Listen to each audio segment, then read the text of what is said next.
on Nebraska over the weekend in football offered an 8th grader from Omaha, Torrey Pittman III.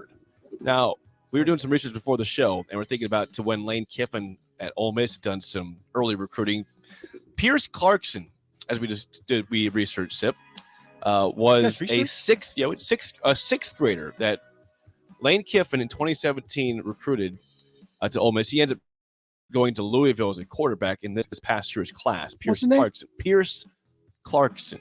So he did not go to Ole Miss. He went somewhere else. Wasn't he? Was that's where Lane was? He was at Ole Miss at that time. Was he in there in 2017? He was not at Louisville. I'd say that much for sure. Well, I know that, but I didn't know where he was. Yeah, well, anyway, okay, whatever. Could have been in Alabama. Lane Kiffin was on top. Could have been in Alabama. Lane Kiffin recruited him.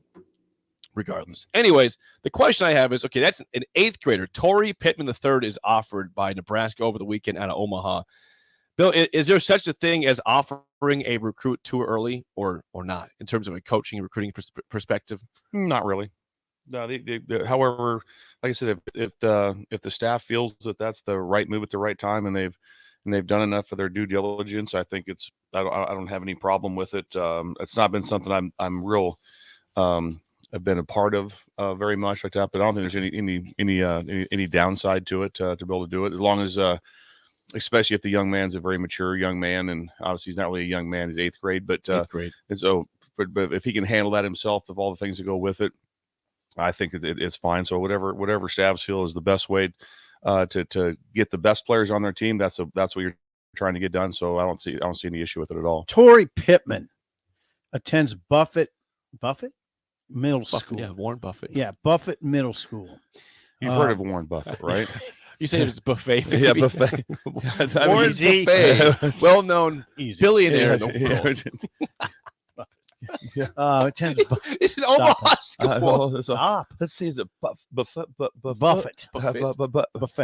He'll play for Omaha He Central. plays for Jimmy Buffett. Margarita Bill, baby. He'll play for Omaha Central in the fall of 2024. Now, here's the deal. I guess Nebraska has seen him play on Sunday mornings. This is according to Sean Callahan during home program, where young players from the North Omaha area practice and play 7-on-7 inside the Hawks Championship Center. So that kid comes here on Sundays, Torrey Pittman. Now I think they're recruiting him as an athlete. 8th grader. I mean, you could probably go different ways with position. I don't know. It just depends on the kid. I mean, if he's, it is odd to me. How do you do your due diligence on an 8th grader? You go watch the midget football games, whatever you do. Yeah, you have certain. I'm sure they have certain intel on it to be able to see what they want to be able to do and how they feel. So, I've always been. If you feel that is called that, not anymore. No, it's not. It's wrong. Over at the Jimmy Buffett Middle School. That's what it was called. I don't care what it was called.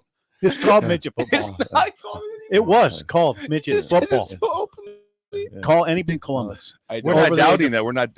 No one. We've never said that that's not what it was called. It's just probably what we shouldn't call it now. It's not called that anymore. Yeah. So that's all. That's all it is. I've never doubted what it was called and what it wasn't called. And we weren't down on Columbus either. We weren't like, hey, you guys are, but they're. It's just because there's little dudes playing. Yeah. Okay. Anyway, like I said, as long as we're all like 7th grade, 6th grade and below, so it's midgets. Yeah. What are you saying? Yeah. Stop.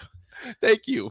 You know, a person to talk to on this, like maybe I can get him on the phone here. That would be Kenny Wilhite, because Kenny was very, very big on getting that worked out for that group to be able to come to the Hawks. Oh, to the homegrown pro. Yes, Kenny was the guy. Kenny's very, very, very, very instrumental in that.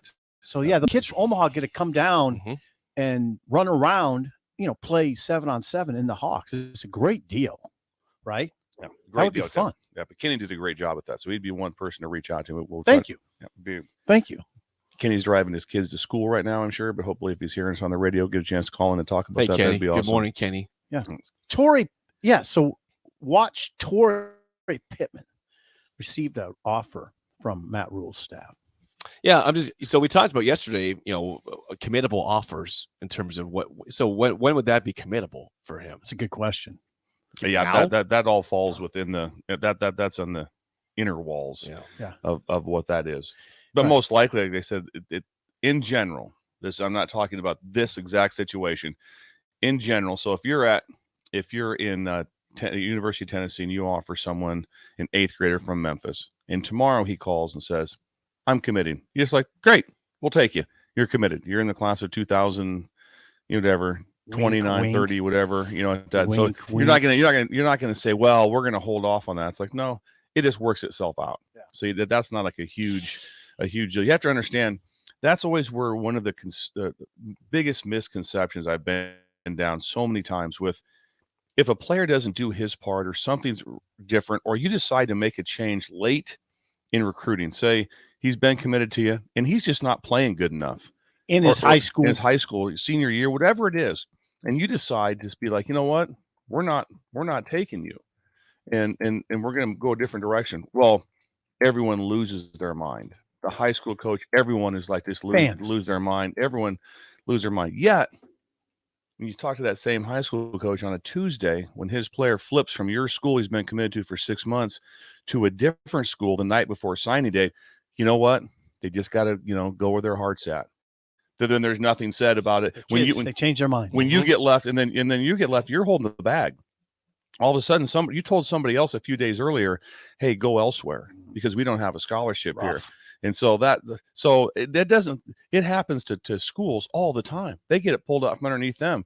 So if all of a sudden you're not doing your job and you're not playing well enough, that's crap. Yeah. No, you don't get it. This isn't for everybody. Not everybody has to have a scholarship That's here. Right. If you're not doing your job, and that's where the biggest mistakes are made. That was the one that was talked about a lot of times. Some of the failure times at Texas was about being committed too early. The classes would be done. You'd be out recruiting 2-3 years ahead of time because all the juniors, like right now, the class would be full at Texas. See, you know what happens then, Jake? Those kids they get soft. They got their scholarship their senior year. They might not be as good. Why work hard? I'm already good to go, right? Yeah. Okay, now here's what would be interesting, guys. You know what would be interesting? If you had that rule in place, the Popolini Rule, where you sign upon commitment. Would you still recruit 8th graders? Because this kid would have to sign. Bam, you got an 8th grader. And you stop carry. Well, I think he's got 4 years to go. Well, I doubt they would move the signing back to 8th graders. The signing would still be, you'd have to be in your senior year to sign. Okay. But that's when it still gets back to once you hit a certain date, which would basically be like first day of school, your senior year. But wasn't the Popolini Rule? As soon as you commit, you're committed and you sign. Everybody's locked in. Wasn't that the Popolini? That might have been his thought, but I agree with Bill. That should be something your senior year. If it's your first day of senior year, boom, you can sign then. It's fine. Oh. Or in the summer before your senior year, something like that. Something of that nature. Now, to make it super interesting, this would all go away if all of a sudden, if he could sign as an 8th grader. Not happening. Not happening. No recruiting. That'd be a way different deal. But I am 100% believe that does not bother me one bit if someone as a staff, if I had a son and also is like, yeah, he's going to North Carolina State. How's he playing? Really pretty crappy. Not that good. Late to class like that. But you better honor a scholarship. No, you don't. No. Just if you get it pulled from you, if you get it pulled, guess what? You got it pulled. Yeah.